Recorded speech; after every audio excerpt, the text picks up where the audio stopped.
नमस्कार, स्वागत है आप सभी का मेरे एचएस भारद्वाज यूट्यूब चैनल पर।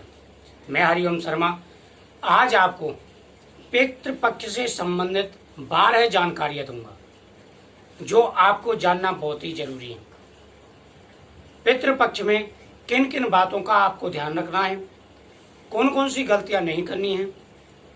पितृपक्ष में जब पितरों का श्राद्ध करते हैं तो किस विधि से करना चाहिए, पितरों को प्रसन्न करने के लिए हम क्या क्या कार्य कर सकते हैं, कौन कौन से उपाय कर सकते हैं, यह संपूर्ण जानकारी आज मैं आपको दे रहा हूं। सबसे पहली बात, हमेशा ध्यान रखें कि पितृपक्ष की जो पहली तारीख शुरू होती है, यानी पहला जो श्राद्ध होता है वह प्रदपदा से शुरू होता है। ज्यादातर सबको पता होता है, लेकिन बहुत से लोगों को कन्फ्यूजन होती है कि पूर्णमासी से ही पहला श्राद्ध लग जाता है। पूर्णमासी और अमावस्या का जो श्राद्ध होता है वह अलग होता है और प्रदपदा से पहला श्राद्ध गिना जाता है। प्रदपदा का पहला श्राद्ध होता है, द्वितीय का दूसरा, तृतीय का तीसरा, उसी प्रकार से श्राद्धों की काउंटिंग की जाती है। नंबर 2, पितरों का जो श्राद्ध होता है वह दिन के हिसाब से, महीने के हिसाब से करना चाहिए या तिथि के हिसाब से। तो पितरों का जो श्राद्ध होता है हमेशा तिथि के हिसाब से करना चाहिए, दिन और महीने के हिसाब से कभी श्राद्ध नहीं किया जाता। जिस तिथि को पितरों ने सही छोड़ा था उसी तिथि को श्राद्ध किया जाता है। इस बात का आपको हमेशा ध्यान रखना है, जिस पितृ की जो तिथि हो उसी तिथि पर श्राद्ध करना चाहिए। नंबर 3, श्राद्ध में कौन से पुष्प अर्पण करने चाहिए। पितरों के श्राद्ध में हमेशा सफेद पुष्प बहुत ही महत्व रखते हैं। पितरों के श्राद्ध में आप पूजा कर रहे हैं, जिस तिथि पर जिस पितृ की तिथि है उसके श्राद्ध कर रहे हैं आप, तो उनके फोटो के सामने आप सफेद पुष्प चढ़ाइए। पितरों को सफेद पुष्प बहुत ही प्रिय होते हैं। और तुलसी के पत्ते, सफेद पुष्प और तुलसी के पत्तों का हमेशा प्रयोग करना चाहिए श्राद्ध कार्य में।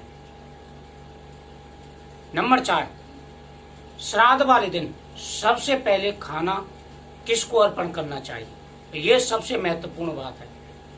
जब भी आप श्राद्ध कर रहे हैं, श्राद्धों के 16 दिन या पितृ की तिथि पर सबसे पहले आपको किसको निकालना चाहिए, तो सबसे पहला जो ग्रास होता है वह अग्नि का निकाला जाता है।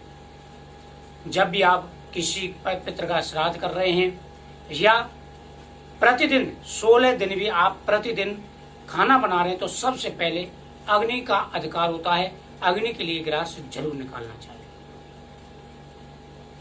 नंबर 5, पितरों को कौन सी उंगली से टीका करना चाहिए। यह भी सबसे महत्वपूर्ण बात है। तो पितरों को हमेशा जो आपके हाथ की पहली उंगली होती है, इस उंगली से टीका किया जाता है। देव कार्य में हमेशा ये उंगली चलती है और पितृ कार्य में यह उंगली चलती है। तो इस बात का आपको ध्यान रखना है कि पितरों को हमेशा तर्जनी उंगली यानी पहली उंगली से जो है आपको टीका लगाना है। नंबर 6, पितरों को कौन सा टीका सबसे प्रिय अर्पण करना चाहिए। वैसे तो आप कोई भी टीका लगा सकते हैं, हल्दी का टीका कभी नहीं लगता पितरों को, ये ध्यान रखना। रोली का लगा सकते हैं, लेकिन जो पितरों का प्रिय टीका है वह है सफेद चंदन। पितरों को आपको सफेद चंदन का टीका जरूर लगाना चाहिए, ये बहुत ही महत्वपूर्ण होता है। नंबर 7, पितरों का जो हम श्राद्ध कार्य करते हैं वह किस दिशा की तरफ मुख करके करना चाहिए।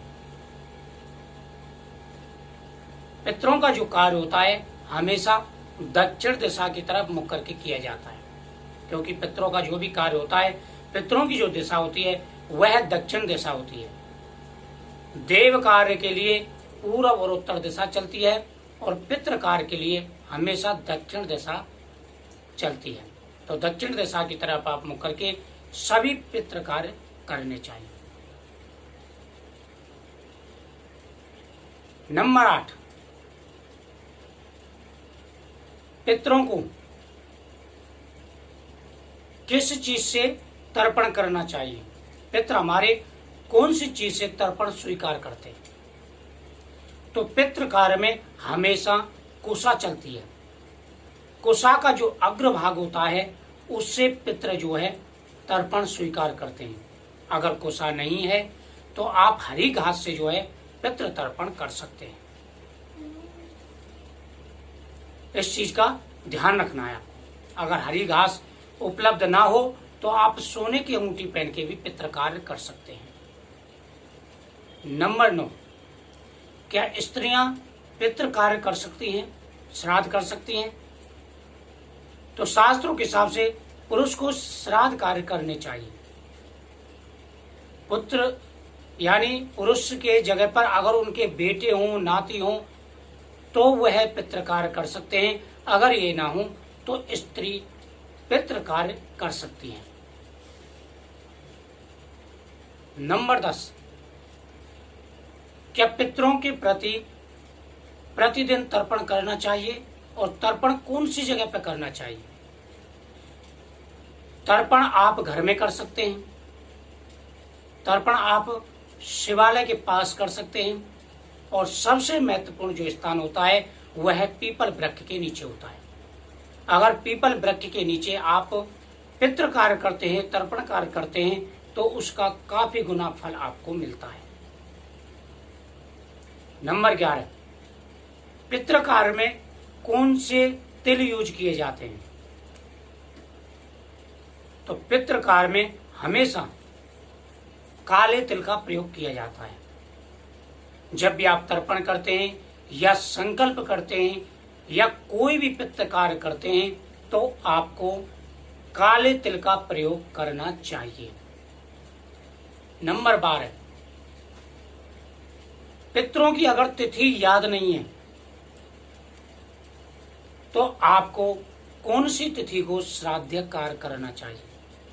या जिनकी अकाल मृत्यु होती है जैसे अस्त्र से या किसी भी चोट आदि से, तो उनका श्राद्ध किस दिन करना चाहिए? तो जिन पितरों की तिथि याद नहीं है, सर्व पितृ कार्येषु अमावस्या के प्रति पितरों का जो है कार्य किया जा सकता है।